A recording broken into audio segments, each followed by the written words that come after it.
A ball is dropped from a height, एक height से ball को ड्रॉप की गई, ठीक है, ऐसे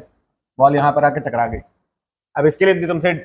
डिस्प्लेसमेंट टाइम, वेलोसिटी टाइम या एक्सेलेरेशन टाइम ग्राफ पूछा जा सकता है। इस वाले कंडीशन के लिए एच और टी के बीच में ये रिलेशन है,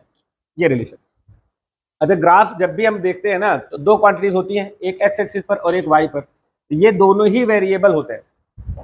समझ रहे हो ना। अलग अलग टाइम पर एच की वैल्यू क्या होगी, अलग अलग होगी ना, अलग अलग टाइम पर टाइम बदलेगा तो उसका जो डिस्प्लेसमेंट है ना, एच का मतलब डिस्प्लेसमेंट, तो ये बदलता रहेगा। ओके, अलग अलग टाइम पर एच की वैल्यू अलग आएगी, लेकिन ये चीज तो बताओ कांस्टेंट है ना, मोशन में क्या हो रहा होगा, जी नहीं बदल रहा होगा ना, तो हाफ बदलेगा। ठीक, अब अगर एच और टी के बीच में ग्राफ आपसे बोल दिया तो देख लो, एच और टी ऐसे लिखोगे ना, प्रोपोर्शनल टू टी स्क्वायर, एक पर पावर 1 एक पर पावर 2, तो क्या बन जाएगा, पैराबोला। अब मुंह किधर होगा ये भी आप बता सकते हो, है ना, अपवर्ड पैराबोला। ओके, अच्छा, पैराबोला जनरली इधर ही बनाते हैं, है ना, जब मैथ में पढ़ते हैं तो इधर भी आ सकता है, लेकिन इन सब में इधर क्यों नहीं जा रहा है, तो ऐसा इसलिए है कि अगर टी जीरो डालोगे तो एच जीरो होगा, है ना, जीरो टाइम पर क्या एच जीरो होगा, इधर आने के मतलब टी निगेटिव डालो तो निगेटिव टाइम डाला नहीं जाता, है ना, इसलिए एक ही साइड में मिलता है। तो अब मुंह किधर होगा पैराबोला का,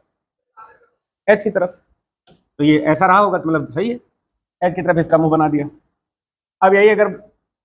बोल दिया कि नहीं वीटी का बनाओ, वीटी का, तो यहां पर आप अब इससे भी बना सकते हो,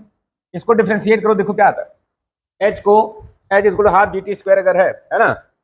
तो टाइम के रिस्पेक्ट में अगर डिफ्रेंशिएट कर दो D x by upon D T, H मतलब डिस्प्लेसमेंट ना, तो D H upon D T करोगे जब तो क्या आ जाएगा बताओ, टू से टू सामने आ जाएगा, हो जाएगा ना, H equal to half G T square. अगर इसको मैं D H by D T लिख दूं, मतलब दोनों साइड में डिफ्रेंशिएट करोगे तो D H by D T V बन जाएगा, D H by D T बन जाएगा वी, और ये वाला जब डिफ्रेंशिएट करो टू आएगा सामने, और ऐसा बन जाएगा, टू से टू काट दो तो क्या, ये देखो वही फार्मूला बन गया। अब ये वही फार्मूला बन गया, तो आप चाहो तो डायरेक्ट भी लिख सकते थे, अगर एक बॉल को ड्रॉप किया यहां आने में, तो v और t के बीच में क्या रिलेशन लिखते हो बताओ, v equal to U plus G T लिखते हो ना। अब अगर रिलीज किया गया तो यू जीरो, तो देखो वही चीज आ जा रही है, इसको डिफ्रेंशिएट करने से आपको यही फार्मूला मिल जा रहा है। अब जब फ्री फॉल मोशन होगा तो एक्सेलरेशन होता है कांस्टेंट, और जब डाउनवर्ड मोशन होगा तो एक्सेलरेशन पॉजिटिव लिया जाता है।